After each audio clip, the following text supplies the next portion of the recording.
আমার রুমের ওয়াশরুম ব্যবহার করতে মানা করেছিলাম, কিন্তু দেখলাম সে স্নান করে এসেছে।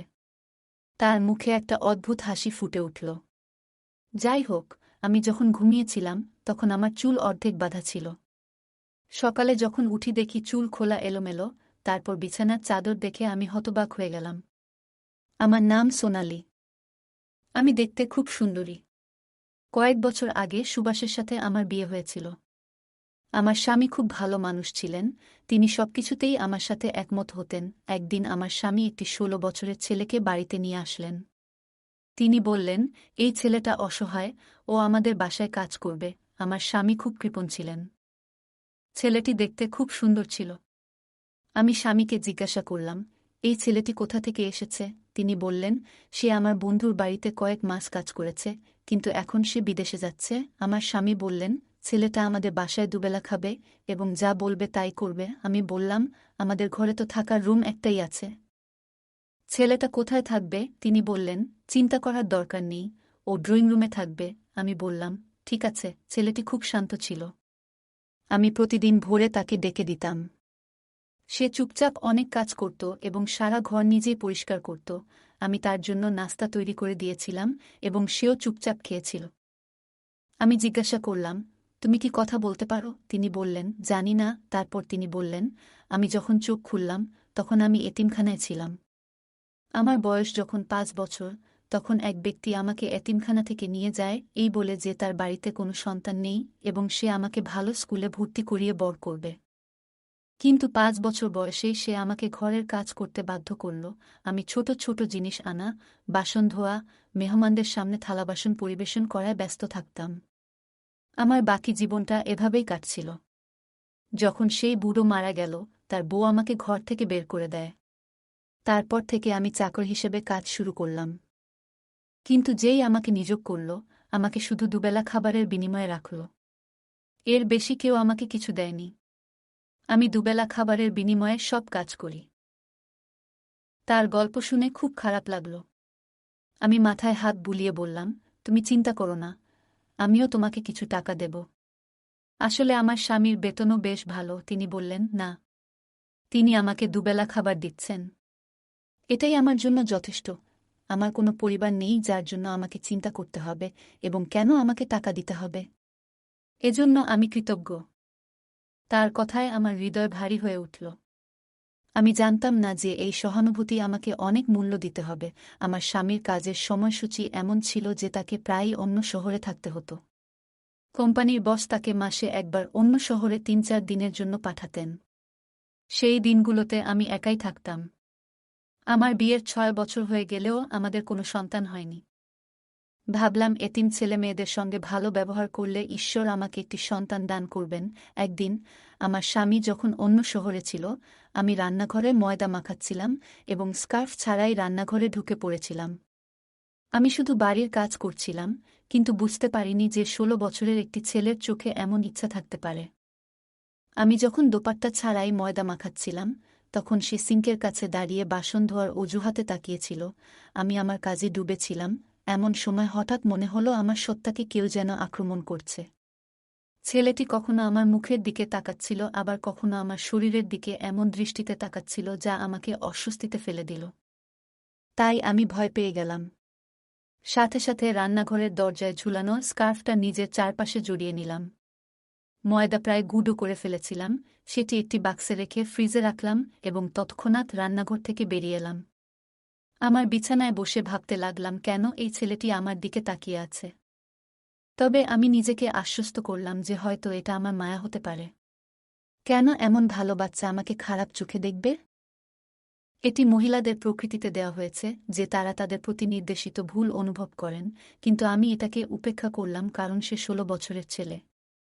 আমি ভাবিনি যে সে এমনভাবে তার অসহায়ত্বের গল্প বর্ণন করতে পারে।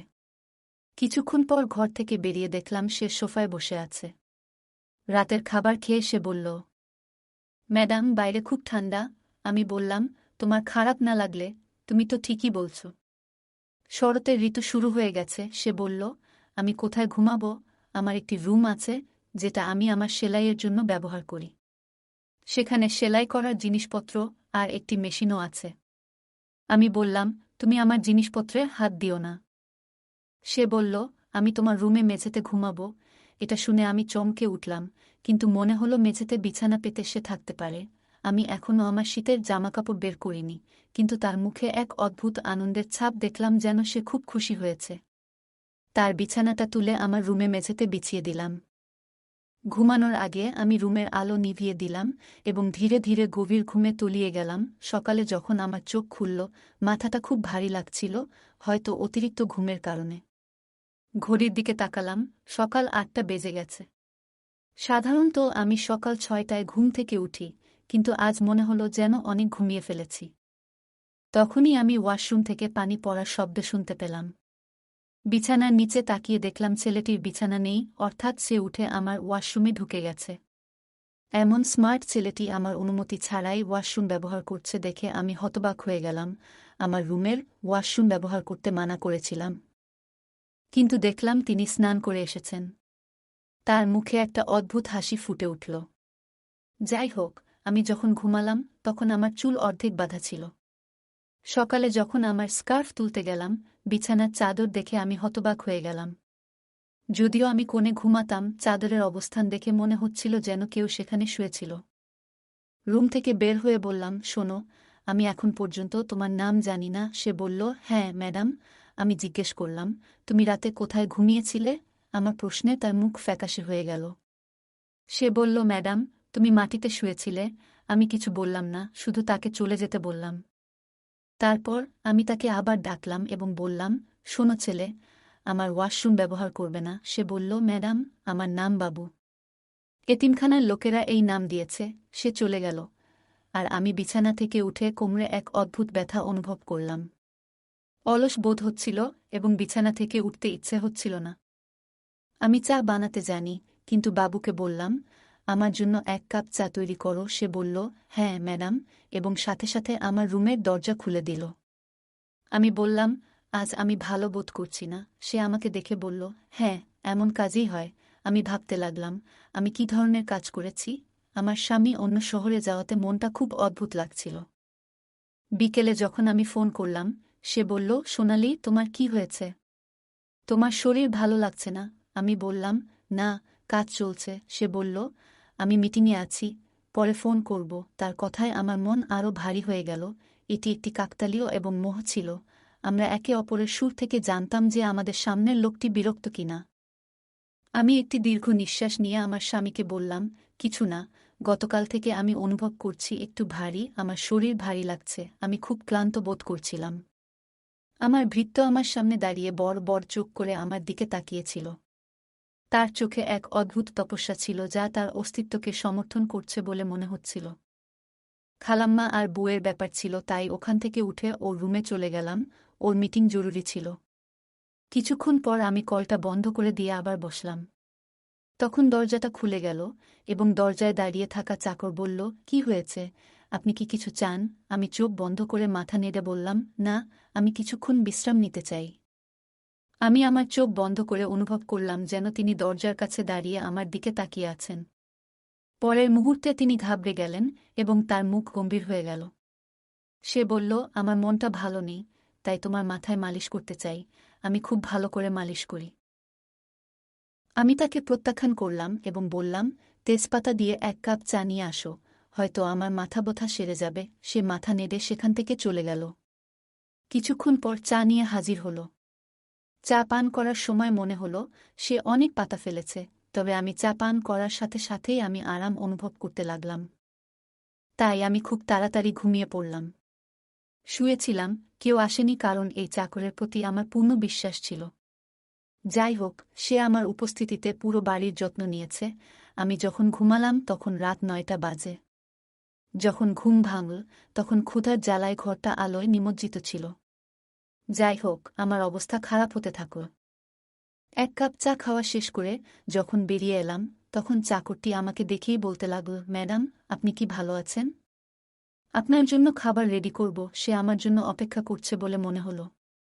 আমি বললাম, তুমি আমাকে জাগিয়েছ।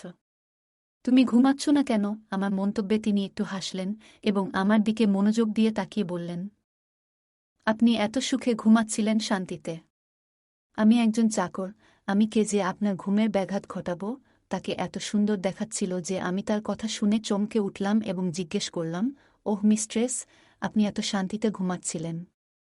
আমি একজন চাকর, আমি কে হব যে আপনার ঘুমের ব্যাঘাত ঘটাবে? যাই হোক, আমি ঘরের সব কাজ সেরে ফেলেছিলাম এবং এমন অনেক কাজ ছিল যা আপনাকে ঘুম থেকে ওঠার পর করতে হবে। তাই ভাবলাম, আপনি ঘুমাচ্ছেন আর আমি আপনার জন্য খাবার রান্না করব। তার হাতে তৈরি খাবার খুব সুস্বাদু ছিল এবং সে দূরে দাঁড়িয়ে দেখছিল। আমি তাকে সামনের চেয়ারে বসতে বললাম। একই সময়ে আমার স্বামী ফোন করলেন আর আমি তার সাথে একটানা 2 ঘন্টা কথা বলতে লাগলাম। সেই সময়ে আমার চাকরটি ঘরের বাইরে অপেক্ষা করছিল। 2 ঘন্টা শেষে সে এসে বলল, কতক্ষণ তোমার স্বামীর সাথে কথা বলতে হবে? আমার ঘুম পাচ্ছে। আমার স্বামীও ফোনের ওপাশ থেকে জিজ্ঞেস করলেন, চাকর কোথায় ঘুমাচ্ছে? আমি তৎক্ষণাৎ বললাম, কিছু না, বাইরে ঠান্ডা অনেক বেড়েছে, তাই এখন বাসার ভেতরে ঘুমাচ্ছে। গত রাতেও আমার রুমে একই বিছানায় শুয়েছে। এই কথা শুনে আমার স্বামী কিছুক্ষণ চুপ করে রইলেন, তারপর বললেন, তার ওপরে ওঠার দরকার নেই, তাকে বলো বাইরে আশ্রয়ে শুতে, এখন তেমন ঠান্ডা নেই। নইলে অন্য ঘরটা খালি করে দাও। আমি বুঝতে পেরেছিলাম যে আমার স্বামী ঘুমাতে যাবেন, তাই তার সাথে কথা শেষ করে আমি চাকরকে পরিষ্কার করে বললাম, তুমি এখানে লজে আছো। তোমার বিছানা কোণে বিছিয়ে ঘুমাও, আমি তোমাকে আমার ঘরে রাখতে পারব না। তিনি একটি দীর্ঘ নিঃশ্বাস নিয়ে বললেন, ঠিক আছে, আমি তোমাকে আমার উপপত্নী মনে করি। কিন্তু তুমি আমার উপর এতটুকু প্রভাব ফেলছ। এটা শুনে আমার লজ্জা লাগল। আমি বললাম, এমন কিছু নেই, তুমি এখানে লজে ঘুমাতে পারো। যাও, সকালে ঘুম থেকে উঠে নাস্তা তৈরি করতে হবে। এই বলে আমি আমার রুমে চলে গেলাম। এত ঘুমানোর পরও যখন আলো জ্বালালাম এবং পড়তে বসলাম, ঘুমটা আবার আমাকে আলিঙ্গনে নিতে শুরু করল। আমি ভাবছিলাম আমার স্বামী আমার পাশেই আছেন, কিন্তু যখন চোখ খুললাম দেখলাম আমার স্বামী বাড়িতে নেই। যা দেখলাম তা দেখে আমি হতবাক হয়ে গেলাম। কারণ চাকরটি আমার ঘর থেকে হাঁটছিল এবং তার শার্টটি নিঃশব্দে তুলে নিচ্ছিল। আমি হতবাক হয়ে গেলাম। যা বুঝলাম তা হলো আমার গুজবাম্প ছিল। আমার অস্তিত্ব ছিন্নভিন্ন হয়ে গেল। পরিষ্কার যে আমার 5 বছর বয়সী চাকর আমার সাথে কিছু ভুল করেছে। আমি তৎক্ষণাৎ আমার ঘরটি ভিতর থেকে বন্ধ করে দিলাম। এরপর আমি আর ঘুমাতে পারলাম না। একটা 16 বছর বয়সী ছেলে কিভাবে এমনটা করতে পারল তা ভেবে পাগল হয়ে গেলাম। পরদিন সকালে চাকরটি এল না। আমি রুম থেকে বেরিয়ে এলে সে অদ্ভুত দৃষ্টিতে তাকাচ্ছিল।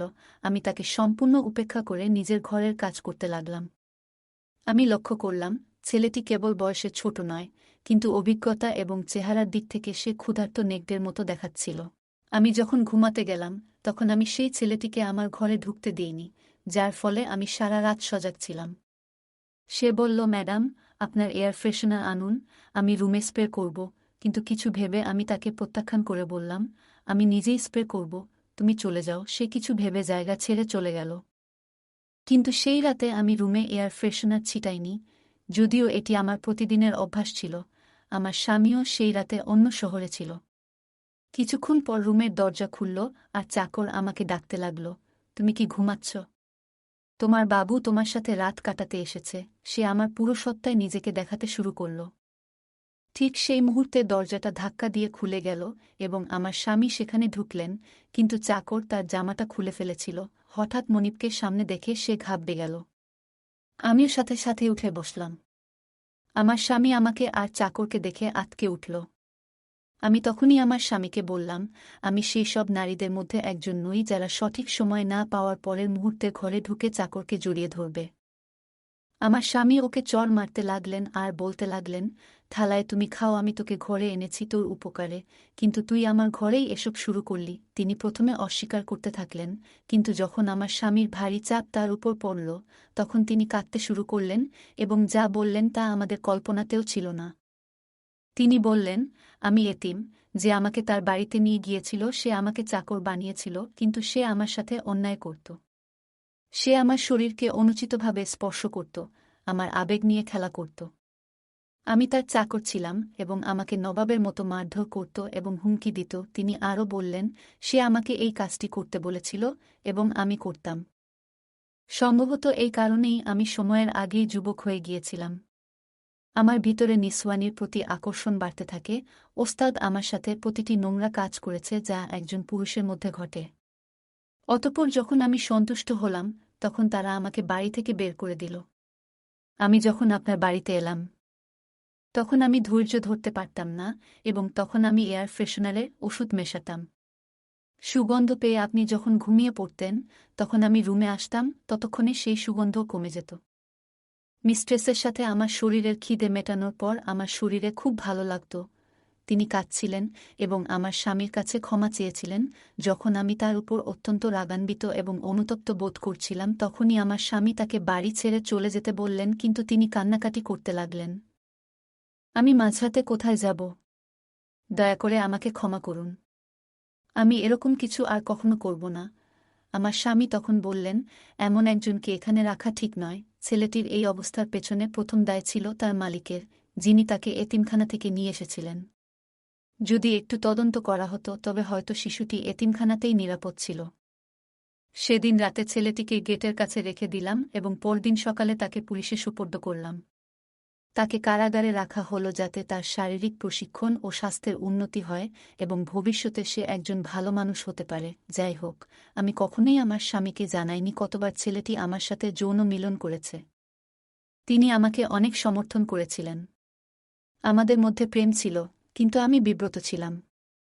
আমার স্বামী বলেছিলেন, এটি তোমার দোষ নয়, আমারই উচিত ছিল ভালোভাবে তদন্ত করে চাকরকে নিয়ে আসা।